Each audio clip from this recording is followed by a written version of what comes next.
सीधा मुद्दे पर आते हैं। इस खास विश्लेषण में आपका स्वागत है। आज हम एक बेहद दिलचस्प ऑल्टरनेट टाइमलाइन की बात करने वाले हैं।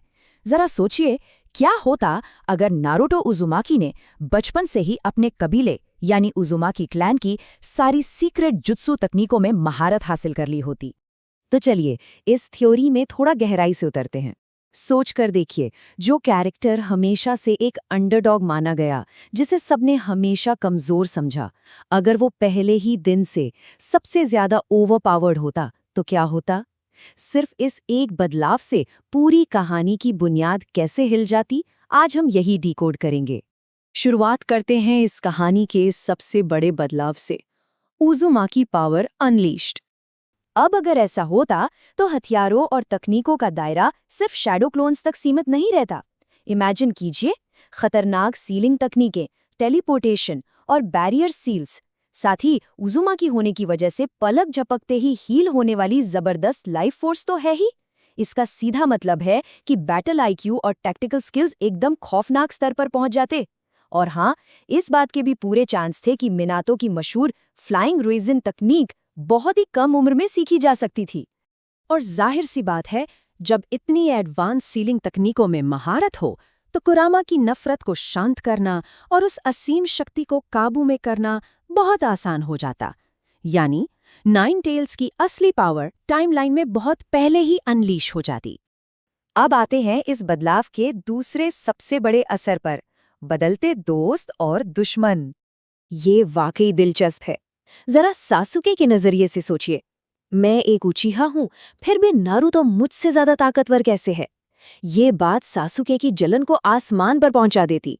दोनों के बीच की राइवलरी इतनी इंटेंस हो जाती कि पावर की इस अंधी तलाश में सासुके शायद और भी ज्यादा तेजी से डार्क साइड की तरफ चला जाता। वहीं दूसरी तरफ जिराया की ट्रेनिंग का पूरा तरीका ही बदल जाता। बेसिक चीजें सिखाने के बजाय उन्हें एक छुपे हुए उज़ुमाकी मंदिर का रुख करना पड़ता, जो पूरी तरह से फॉरबिडन सीलिंग तकनीकों के पुराने ग्रंथों से भरा होता। एकदम गेम चेंजिंग है ना? चलिए अब आगे बढ़ते हैं और देखते हैं कि इस बदलाव से सीरीज की कुछ सबसे बड़ी और ऐतिहासिक लड़ाइयां कैसे पूरी तरह से बदल जाती। सबसे पहले बात करते हैं चुनिन एग्जाम्स की। असली कहानी में जहां चक्रा ब्लॉकिंग अटैक से बचने का कोई रास्ता नहीं था, वहीं इस ऑल्टरनेट रियलिटी में नज़ारा एकदम अलग होता। पावरफुल उज़ुमाकी लाइफ फोर्स के दम पर किसी भी हमले को सहकर शरीर तुरंत हील हो जाता, और फिर सुनहरी चक्रा जंजीरों का इस्तेमाल करके नेजी को एक ही झटके में हरा दिया जाता। एकदम क्लीन स्वीप। अब जब सामने वाला इतना ओवरपावर्ड हो तो विलन्स को भी अपनी रणनीतियां पूरी तरह बदलनी ही पड़ेंगी। मिसाल के तौर पर ओरोचिमारू का मेन टारगेट अब सास्के नहीं रहता। उसे तुरंत समझ आ जाता कि उज़ुमाकी सीलिंग और नाइन टेल्स का कॉम्बिनेशन एक ऐसा खौफनाक मॉन्स्टर तैयार करता है जिसे नज़रअंदाज किया ही नहीं जा सकता। इमेजिन कीजिए फॉरेस्ट ऑफ डेथ का वो सीन। ओरोचिमारू हमला करता है, लेकिन उसके हाथ तुरंत सीलिंग जंजीरों से बंध जाते हैं। वो एकदम शॉक्ड होके कहता, असंभव, ये शक्ति तो बिल्कुल कुशीना जैसी है। विलेंस के लिए ये सच में एक बहुत बड़ा सरप्राइज होता। उधर आकात्सुकी को भी भनक लग जाती कि भाई ये कोई नॉर्मल जिंचुरी की नहीं है। इस भयंकर और बढ़ते हुए खतरे से निपटने के लिए उन्हें तुरंत एक इमरजेंसी मीटिंग बुलानी पड़ जाती। और उस मीटिंग में खुद इटाची उचिहा को सामने आकर एक सख्त चेतावनी देनी पड़ती, उसे कम आंकने की गलती मत करो। सोचिए, बचपन से ट्रेन किया गया एक उज़ुमाकी कितना बड़ा खतरा बन सकता है, ये बात इटाची भी बहुत अच्छे से जानता। और फिर जैसे जैसे टाइमलाइन आगे बढ़ती है, ये सारी चीजें एंड गेम की तरफ एक बहुत बड़े तूफान का रूप ले लेती हैं। अगर हम टाइमलाइन को देखें तो पेन आर्क में समन्स पलक झपकते ही सील कर दिए जाते।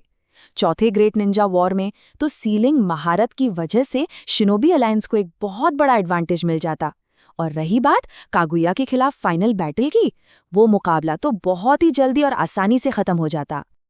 अब जरा इन सारी शक्तियों को एक साथ जोड़कर देखिए। Full Uzumaki sealing, mastery, sage mode, Kurama chakra और 6 पार्ट्स की पावर। अगर ये सब किसी को इतनी कम उम्र में मिल जाए तो थ्योरी बनाने वालों का मानना है कि इससे इतिहास का सबसे ब्रोकन और होकागे लेवल का निंजा पैदा होता। एक ऐसा निंजा जो शायद ताकत में हशिरामा को भी बहुत पीछे छोड़ देता। और जाहिर है इस लेवल की अकल्पनीय महारत और खौफनाक ताकत के बाद एक बिल्कुल नया और लेजेंडरी टाइटल तो बनता ही है, the sealed storm of Konoha. एक ऐसा भयंकर तूफान जो अपनी उज़ुमाकी जंजीरों और बैरियर तकनीकों से किसी को भी रोक सकता था। लेकिन हर चीज की एक कीमत चुकानी पड़ती है, और यहीं से कहानी का असली इमोशनल पहलू सामने आता है। इस ऑल्टरनेट टाइमलाइन का सबसे बड़ा नुकसान क्या होता?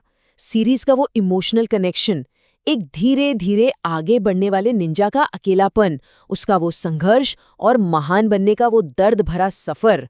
अगर कोई पहले दिन से ही इतना ताकतवर होता तो कहानी की वो जो रूह है ना, वो पूरी तरह से गायब हो जाती। तो आखिर में ये एक बड़ा सवाल हमारे सामने आता है, क्या एक अनस्टॉपेबल निंजा का वो जबरदस्त थ्रिल और पावर फैंटेसी सच में उस दिल छू लेने वाली कहानी की कीमत पर सही है?